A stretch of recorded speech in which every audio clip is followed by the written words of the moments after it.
You guys could move to the front, so I'm not going to use a microphone. Dan probably doesn't need one. So it'll just help if you can kind of get to the front and see the monitor. Yeah. That's what I'm interested in. Where are the monitors?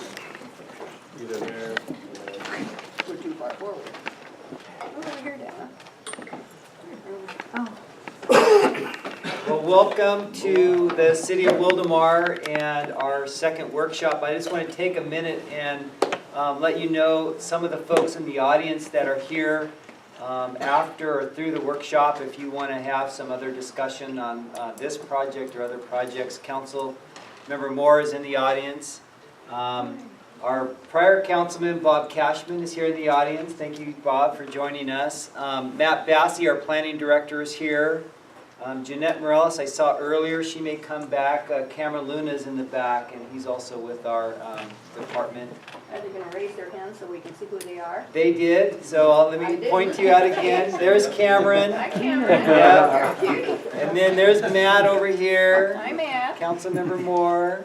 Hi, Maura. Yeah, and then Bob Cashman. He's my neighbor. I've known him for years. George Gamora, thank you for joining. I know you're not here on official EVMWD business, but he's your local board member. So, and I'm Dan York with the city, Assistant City Manager, Director of Public Works and City Engineer. We hired RRM. I'll let Mike introduce his team in a moment. Tonight's meeting is the second in a series of meetings. The first meeting, and we'll go through the highlight, Mike will walk you through that, but the first meeting was to identify the types of amenities that a community park would include. And so the City Council adopted a Parks Master Plan a few years back. We used that as the base document. We gave RRM some direction as saying, hey, these are the types of amenities, make them available, let you guys vote on them. And so Mike's going to be able to talk about that tonight. Tonight's meeting will look at how those amenities physically fit on the site. So I've heard some discussions in the room. I've talked with some of you about some of the things off-site. That's not particularly the focus of tonight's meeting. Access and the like, we understand those are important.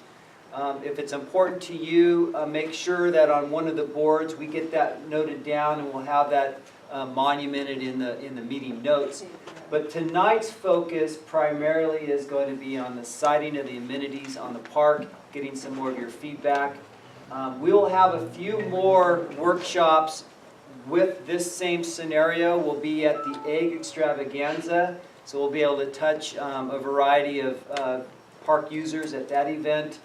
And we've also talked with the school district about hosting something over at Ronald Reagan Elementary School in their amphitheater, be able to touch some of the families and residents that live around there. So neighborhoods here now. you'll have another opportunity, neighbors, to also go to that one and maybe also touch some of the neighbors on the other side of the street as well.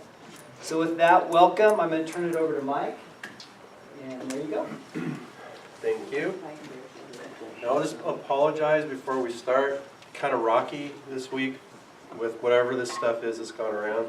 I think my voice is back. But I apologize if I take a break to get some water. I've been a mouth breather all week, it seems like. So, yeah, as Dan mentioned, tonight we're here to look at the amenities on the site. And what I'd like to do is talk, before we get going, let's back up. You saw on the agenda, we introduced the project team. Dan's introduced the city folks. On our side, I'm Mike Sherrod. I'm a landscape architect and a principal with RM Design Group. And I have with me Eric Coberly, landscape designer, and the rest of our team. You met if you were at the last workshop, remember Amanda. She was very, very pregnant. She's now had her little baby. She just came back this week. She said she wanted to be here, but she, obviously she's just trying to make that transition. And we wanted to just go look back at where we've been so far. And if you're back in November, we conducted some stakeholder meetings. And then later in that month, we had our first workshop where we were seeking your input to look at vision and goals for the park, as well as the sorts of amenities that you're interested in seeing within the park. We then went back and have been working on developing a couple of alternatives in the meantime. And we're back here tonight for the second workshop to let you all take a look at the amenities and how they lay out on the site, and to get your input on which of the options and amenities you'd like to see move forward. The next step, Dan mentioned that, is there's another workshop coming up, it's a pop-up workshop. It'll be at the Extravaganza. Could be someone in this audience, a staff member who might be in a bunny suit. No promises. And there will be a couple of other workshops that we're still working through to solicit some additional inputs to make sure that we get a good cross-section from the community. Then we'll come back with that information and bring the design down to a single preferred plan based on the input from the various workshops. Come back to a third workshop with the community, more of an open house style, but to have you look at the preferred plan and how it's coming together. At that same time, the city will embark on the California Environmental Quality Act, or CEQA, the environmental analysis process based on that preferred plan. There will be a public comment period during the CEQA process where you'll have a chance to comment on the analysis of the site, and then ultimately it'll make its way back to the council for approval of the environmental analysis as well as adoption of the master plan. And just as a bit of a refresher, I know most of you are intimately familiar, but in case you weren't at the other walk the site, just as a refresher, the park site is right next to the Ron Reagan Elementary School. It's 27 acres. It's outlined in the orange boundary. And a couple of key features on the topography, because it is a very undulating site. So one of the features, there's a creek coming down from Iodine Springs that runs through, a seasonal creek. There's a fair amount of elevation gain in the upper half of the site, roughly about 104 feet of elevation change from the highest point to, we'll call it roughly the midpoint, which is more or less defining a flattish portion, which down to Estrella then is only about 24 feet of fall. So you can see a relative change in the topography on the site. And as you all know, there's a couple areas of some existing trees, some of it native, some non-native, but those are some significant components or features of the site. There's an artesian well in there too. You'll find that. It's been in there.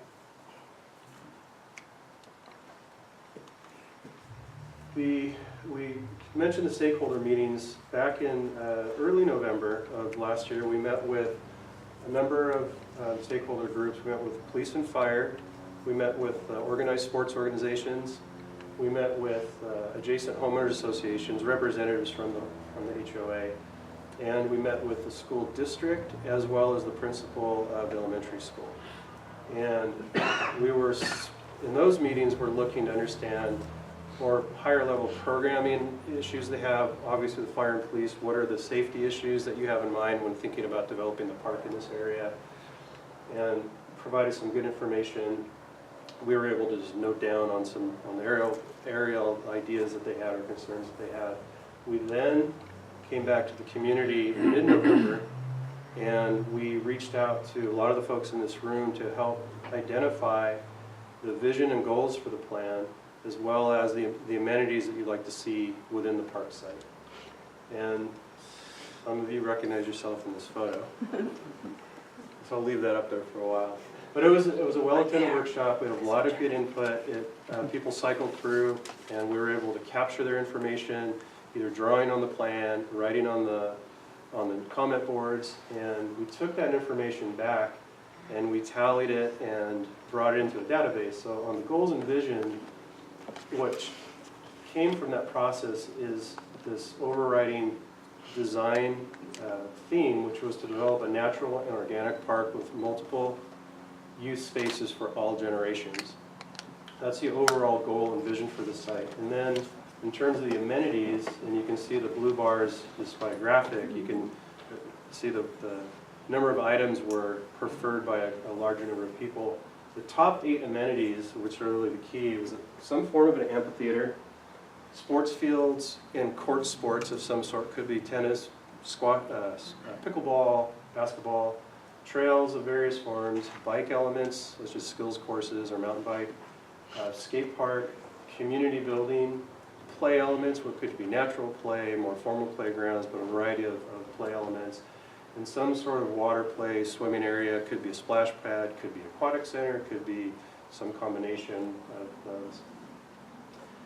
We took all that information, and before I move on, at the previous workshop, we provided images, and you'll see some of those on the boards tonight, to help put a face to, if you haven't heard of a skills course for bikes, what that might look like, and that's in the lower left-hand corner. They're essentially called all-wheels facilities or skills courses. Some are designed to help little kids learn the skills of riding bikes in increasingly difficult terrain, so it's a bit of a challenge course. There's also a mountain bike facility potential. There's pump courses, which are pretty fun to ride. I ride those quite a bit. They're an interesting facility. We provided images of splash pads and aquatic centers to put a feel for that, and what an amphitheater might look like. Obviously the devil's in the details, but in general give a sense for that space might feel like. And this was helpful for helping tease out the amenities and ideas that folks had at the last workshop. So we took the input from the stakeholders, from you all at the last workshop, and we went back to work at our place over the Christmas break and in January and a little bit last month to begin developing concepts for the park site. And what I want to do now is provide an overview, not in detail, because when we get in the breakout session, Eric and I and Jeanette and Dan will be back there to provide greater detail, answer all your questions, and we're going to have an interactive voting process to try and window down on the preferred option and the amenities you're looking for. With that said, I just want to share with you in both options there are common elements between the two, and that includes the amphitheater, sports fields of some intensity, trails, bike elements, a community building, play elements, water and swimming, obviously restrooms, parking, and shaded features within the site. We'll get to it. We'll do it. So then between the two options, we have an A and a B, and the elements that are unique to A are that it contemplates a fire station. This came from the stakeholder meetings with police and fire. And there's some logic to locating a fire facility here. This is about an acre facility. Option A includes an aquatic center, which includes some sort of a pool element, multi-use courts. The Frisbee golf course was ranked fairly high. This includes a Frisbee golf course in the upper left, a native garden along the creek, and minimal impact to the seasonal creek that runs through the site. And option B has a little more intensity on the sports side of it. This one, unique to this option, is a skate park. This includes a splash pad. This one has a ball field. 270-foot outfield is the maximum fence line for this one. Has a mountain bike trail, a bike skills course, and in this case, the creek, in order to allow for the little more intense development, is realigned and managed in a different way than Concept A. So for tonight, what we'd like to do, and this is just a bit of a walkthrough on how we can work with you. So Eric has envelopes with our dots in it. I think what we'll do is when we get into the back, we'll just make sure everyone gets a set. And on each plan, you'll see a little box that says project plan, option, and you're going to have one blue dot, which is to place on the option that you prefer the most, A or B. And you place it inside that box in there. Then you have, this gives you an example, and then you have... Neither? Got a dot for neither? You can not put one on, that's fine. Well, it's just, that's supposed to be horse property over there, and I don't see a thing at all for horses. We can get into that discussion in detail in the breakout session. We can finish this instruction. You have three dots for desired elements, so in each, while you may prefer a particular option, we'd like to understand within the amenities that are presented on either option, which do you really like? Which would you like to see? It may be that in your preferred option, you really like the skills course, the splash pad, and the soccer field, and you want those three just as they are. Or you may see there's an element in option B that that would really be great if we could somehow merge it into option A. So that's how we'll use those, and we'll just place them around. You have one red dot. This is for a design element or a recreational amenity that you feel that absolutely, no matter what option gets selected, we have to have this element in the park somewhere. So that, you'll have one vote for that, place that on the element that you want to see absolutely the most. Then finally, there's a comment board next to each of the options. We'll be back there. If there are other elements that were, that you've been thinking about it since last workshop and thought, I really didn't see this item come up. Have you considered this? We're going to record that as well so we can make sure that we're picking up all the recreational elements that you're looking for. And again, if you have been thinking since last workshop, that's great. You can continue that line of thought tonight. And then, so that in your envelope, you'll have 1 blue, 1 red, 3 green, if we've got everything right. Does everyone have the right amount of dots? We were going to do the Oprah thing and tape it to the bottom of the chair. We weren't sure where you're going to sit. So with that, yeah. If there's something we really absolutely do not want in the park, how do we recognize that on these? Well, the absence of votes are going to remove that from. No, that doesn't remove the it. There's not very many people here. So if there's something we do not want, I think we should have a way to express it. We can note that on the card, on the Put it on the comment board comment. off to decide if that's the case. Yeah, we'll make sure to jot your guys' comments down while we're kind of running through the plans and smoothing them. If there's anything you want to voice, we'll make sure to write it down for sure. So with that, it's 7 right now. What we want to do is between 7 and 7:45, roughly 45 minutes, we'll be back there to work with you to make sure we capture all the information. It's sort of a self-adjourning workshop. If you feel like you've given all your input and you want to take off, that's fine. We won't be offended. If you want to stick around longer, we're here to stay as well and work with you. We just want to provide a timeline so you could, if you're trying to make plans, you have an idea of when this might be over. But we're more than happy to stick around and answer questions beyond 7:45. So with that, we can adjourn to the back, and we'll help you with Awesomeness. I'm over here at the city hall.